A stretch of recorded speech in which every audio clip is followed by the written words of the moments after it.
மகேஷ் பிறந்து வளர்ந்தது எல்லாமே தமிழ்நாட்டில் உள்ள ஈரோடு மாவட்டத்தில். காலேஜ் ப்ரொஃபஸராக வேலை செஞ்ச இவர் தொலைக்காட்சி நிகழ்ச்சியில் கலந்து கொண்டு மிகவும் பிரபலமானார்.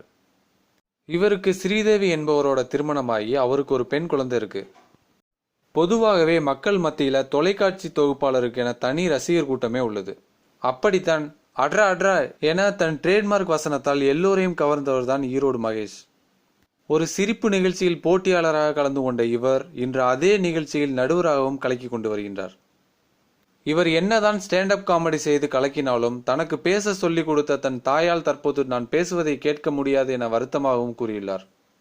ஆமாங்க, மகேஷின் தாயாருக்கு காது கேட்காது. இருந்தாலும் தன் அம்மா தான் தனக்கு எல்லாமே, அவரால் தான் இந்த உயரத்தை அடைந்தேன் என்று பெருமிதமாக கூறியுள்ளார் அவர். தன்னுடைய பெற்றோர்களை மதித்தவர்கள் என்றுமே வாழ்க்கையில் வெற்றியின் உச்சத்துக்கே போவார்கள் என்பதே உண்மை. நன்றி.